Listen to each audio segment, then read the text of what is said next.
A cassette tape was discovered in Michael Jackson's private studio in 2020. On it, only a date, June 24th, 2009, final recording. One day before Michael's death. On the tape, Michael was crying, speaking to someone unknown. "I knew this was coming," he said. "I told you, but you wouldn't listen." Did Michael Jackson know his future that night? And whose voice was on the other end? The answer, hidden for 11 years, would reveal that Michael Jackson's final hours were far more mysterious than anyone ever imagined. It was March 15th, 2020. The world was shutting down due to a global pandemic, and a small team of archivists was working overtime at a storage facility in Los Angeles, cataloging Michael Jackson's unreleased recordings and personal audio files. The estate had commissioned this project years earlier, but the sheer volume of material, thousands of tapes, reels, cassettes, digital files spanning 5 decades, had made progress slow. In a climate-controlled vault marked personal, do not distribute, an archivist named Rebecca Chun found a dusty box labeled simply 2009 private. Inside that box, beneath concert rehearsal tapes and voice memos about choreography changes, was a cassette that didn't match anything else in the collection. It was a standard 90-minute cassette, the kind that had been outdated for years by 2009. On a white label, in Michael's unmistakable handwriting, were the words, "June 24th, 2009, final recording, for my children when they're ready." Rebecca's hands trembled as she held the tape. June 24th, 2009, the day before Michael Jackson died. She immediately called the estate's legal team. What they were about to hear would remain sealed by court order for 2 more years, released only after extensive legal battles and family approval. This is that story. The story of Michael Jackson's final recording, made in the early hours of June 25th, 2009, just hours before his death. A recording that suggests Michael Jackson knew far more about what was coming than anyone realized. A recording that reveals a conversation between Michael and someone whose identity would take years to uncover. A recording that changes everything we thought we knew about Michael Jackson's final day on Earth. But to understand that recording, we have to go back. Back to where this story really begins. June 24th, 2009. Michael Jackson was in the final weeks of rehearsals for This Is It, the comeback concert series that was supposed to be his triumphant return to the stage. 50 shows at the O2 Arena in London. The biggest comeback in entertainment history. Michael had been rehearsing intensely, pushing his 50-year-old body to perform like he was 30 again. The pressure was immense. The stakes were impossible. Everything depended on these shows being perfect. That evening, Michael had finished rehearsals at the Staples Center around 12:30 a.m. He seemed tired, but in good spirits, according to witnesses. He told his dancers he'd see them tomorrow.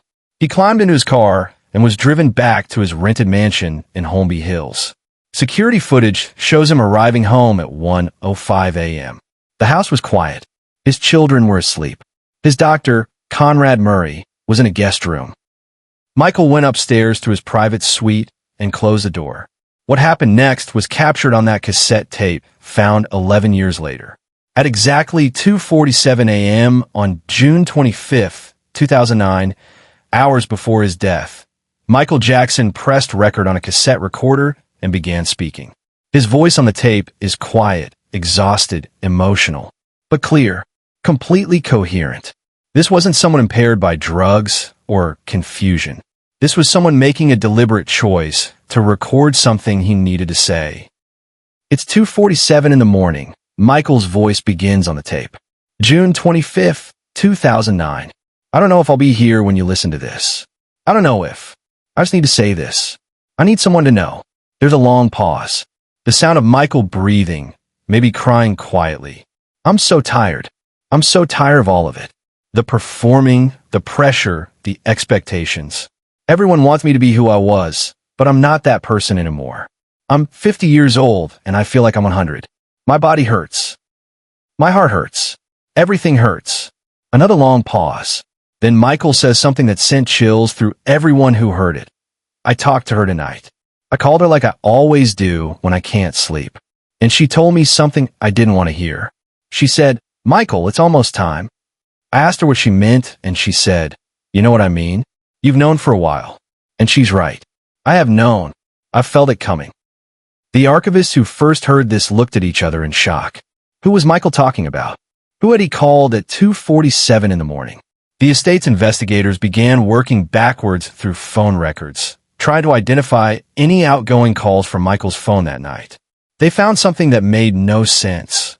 At 2:33 a.m. on June 25th, 2009, Michael's cell phone registered an outgoing call that lasted 11 minutes. But there was no number associated with the call, no recipient, no connection to any cellular network, just a record that a call had been placed and lasted 11 minutes. Technically impossible, but there it was in the digital logs. On the tape, Michael continued speaking. "You want to know the truth? I'll tell you the truth. I've been talking to her for 25 years, since 1984, since I was at my highest and my lowest at the same time. Nobody knows about her. Nobody would believe me if I told them. But she's real as anything I've ever known." Michael paused, seeming to collect his thoughts. "Her name is Sarah. At least, that's what she told me to call her. She says she's been with me since I was born, but I couldn't hear her until 1984, until I was famous enough, successful enough, that the noise of the world was loud enough to make me desperate for silence." Rebecca Chun stopped the tape at this point, her hand shaking. This didn't sound like Michael Jackson talking about a friend or a lover or a family member. This sounded like Michael Jackson talking about something else entirely. Something that would sound impossible if it wasn't Michael Jackson himself saying it on tape, in his own voice, just hours before his death. The tape continued. Sarah told me things over the years. Things that were going to happen before they happened. She told me about accidents before they occurred. She told me about people who would betray me. She told me about the allegations, about the trials, about the pain that was coming. And every time, I didn't want to believe her. Every time, I hoped she was wrong. And every time she was right. Michael's voice broke completely. "Tonight she told me this is my last night. She said tomorrow, everything changes." I asked her what that means, and she said, "It means you finally get to rest. It means the performance is over. It means you can stop pretending." The investigators working on this case tried desperately to find evidence of Sarah. They searched through Michael's contacts, his correspondence, his email records, his financial records, looking for payments to anyone named Sarah, anything that would confirm this person existed. They found nothing. No Sarah in any record anywhere. They interviewed hundreds of people who knew Michael during the last 25 years of his life. Not one person had ever heard Michael mention anyone named Sarah. But then they found something else. Something that changed everything. In Michael's personal journal, a handwritten diary he kept sporadically throughout his life, there were entries dating back to 1984. Entries that had never been made public. Entries that mentioned Sarah. The first entry was dated December 3rd, 1984, right after the height of Thriller's success. "She spoke to me again tonight. She says her name is Sarah. She says she's here to guide me through what's coming. I don't understand what she means, but her voice brings me peace. Is this what people mean when they talk about angels? Or am I losing my mind?" Throughout the journals, spanning 25 years, there were dozens of references to Sarah. Sometimes just her name. Sometimes longer entries describing conversations. In 1993, during the first allegations, Sarah warned me this was coming. She told me 2 years ago that someone would try to destroy me with lies. I didn't want to believe her. In 2005, during the trial, Sarah visits me every night now. She's the only one who understands. She's the only one who sees the truth. On the tape, Michael's voice continued with more strength now, as if he'd made a decision about something. "I'm recording this because I want my children to know the truth someday. I want them to know that I wasn't crazy. I wasn't on drugs when I talked about Sarah. She was real. She is real. And if you're listening to this, then what she told me was true. I'm gone. And if I'm gone, it means she was right about everything." Michael paused, and when he spoke again, there was something almost like relief in his voice. "She told me tonight that it won't hurt. She said it will be like going to sleep after the longest show of my life. She said I'll finally get to rest. God, I'm so tired. I'm so ready to rest. But here's where the tape becomes truly extraordinary, where it transforms from a tragic farewell into something that investigators still can't fully explain. After Michael finished speaking, there's a click on the tape. The sound of Michael putting down the recorder, perhaps preparing to finally try to sleep. But the tape kept rolling. And at timestamp 2347 on the cassette, approximately 3:10 a.m. on June 25th, 2009, another voice appears on the recording. A woman's voice, clear and gentle. Michael, it's time to sleep now. You've done enough. You've given enough. The world will miss you, but the world doesn't own you anymore. The voice doesn't sound like it's coming from a phone. It sounds like it's in a room, in the same acoustic space as Michael. As if someone else was physically present in Michael's bedroom at 3:10 a.m. on June 25th, 2009. But security footage from that night shows nobody entering or leaving Michael's suite from the time he went upstairs at 1:15 a.m. until Conrad Murray entered at approximately 10:40 a.m. the next morning to find Michael in distress. No Sarah, no woman, no visitors at all. Michael's voice on the tape, responding to this woman. I'm scared, Sarah. What if there's nothing after? What if this is all there is? The woman's voice, infinitely patient. There's everything after, Michael. Everything you've been missing. Everything you've been searching for. Peace. Silence. Home. Michael, crying now. Will you be there? Sarah, I've always been there. That's what you never understood. I'm not separate from you, Michael. I'm the part of you that remembers who you were before the world told you who to be. The tape goes silent for exactly 47 seconds. Then Michael's voice, barely a whisper. Okay, I'm ready. Sarah's voice. Then sleep, Michael. Just sleep. I'll take care of the rest. The sound of Michael lying down. His breathing becoming slower, deeper, more regular. And then, at timestamp 28:34 on the tape, Sarah's voice one final time. Goodbye, Michael Jackson. Hello, Michael. The breathing continues for another 3 minutes. Then the tape runs out. Michael Jackson was pronounced dead at 2:26 p.m. on June 25th, 2009. The official cause, acute propofol and benzodiazepine intoxication. Conrad Murray was convicted of involuntary manslaughter for administering the drugs that killed Michael. The official story is that Michael died from a doctor's negligence, from a desperate desire to sleep, from a dependency on prescription medications. And maybe that's true. Maybe that's exactly what happened. But the tape suggests something else. Something that can't be easily explained by medical reports and criminal trials. The tape suggests that Michael Jackson knew he was dying hours before it happened. That he had been preparing for it, perhaps subconsciously, perhaps with the guidance of something or someone he called Sarah. That his final hours weren't just tragic and accidental, but somehow intentional. Somehow chosen. Somehow ready. The estate's investigators tried to analyze the tape forensically. Was it authentic? Yes. The voice patterns matched Michael Jackson perfectly. The cassette dated correctly to 2009 based on magnetic degradation analysis. Was it tampered with? No. There were no signs of editing or splicing. Was the second voice real? This was where things got complicated. Audio engineers confirmed there was indeed a second voice on the tape. Female, distinct from Michael's voice, captured in the same acoustic space. But they couldn't explain how it got there if no one entered the room. In 2022, after extensive legal battles, a portion of the tape was finally released to the public as part of a documentary about Michael's final days. The parts where Michael spoke about being tired, about the pressure, about feeling ready to rest. But the parts about Sarah, about the prophecy, about the conversation at 3:10 a.m., those remain sealed by court order at the request of Michael's children. That part is private, Prince Jackson said in a statement. That part is between our father and whatever he believed was guiding him. The world doesn't need to know everything. But investigators kept digging.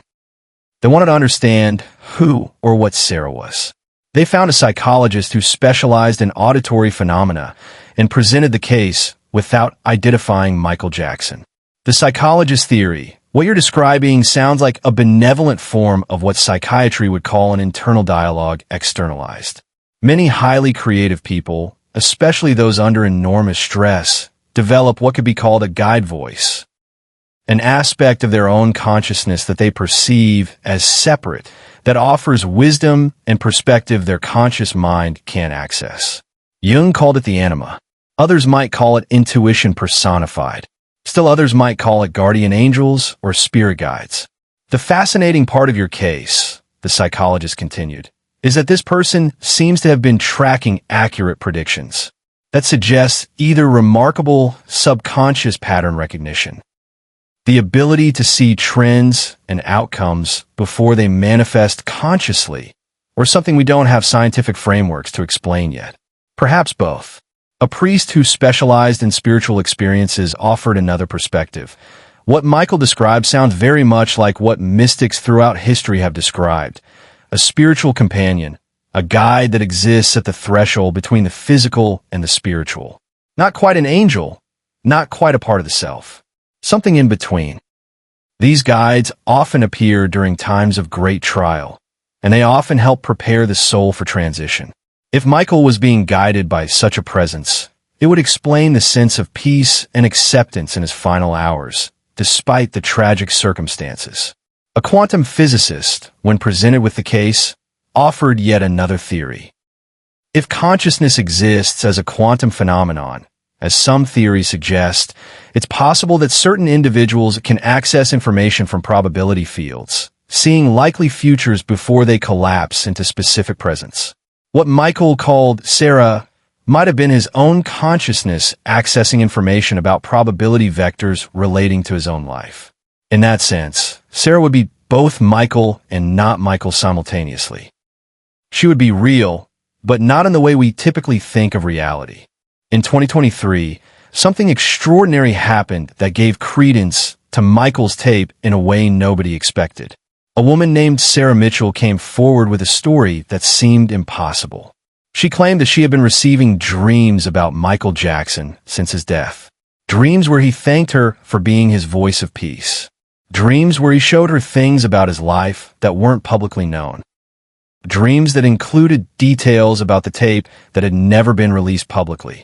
Investigators were skeptical until Sarah provided specific information about the tape's contents that only a handful of people knew. Things about what Michael said that had never been made public. She described the timestamp when the second voice appeared. She knew phrases that were on the sealed portions of the tape. "I don't know why he chose me," Sarah said in an interview. "I never met Michael Jackson in life. I was just a hospice nurse in Oregon who loved his music. But after he died, he started visiting my dreams. And he's been showing me things, telling me things, using me, somehow, to communicate what he couldn't say when he was alive." The investigators asked Sarah to describe the voice on the tape, the voice that called itself Sarah. The hospice nurse closed her eyes and said, "It's not a separate person. It's Michael's voice. His own voice, but different, clearer, wiser. It's the voice of who he would have been if the world hadn't made him into Michael Jackson. It's the Michael that existed before fame, and the Michael that existed after death. It's his true self, calling to his exhausted self, telling him it was okay to let go." Whether any of these explanations are true, we may never know. What we do know is this. Michael Jackson recorded a tape on the last night of his life.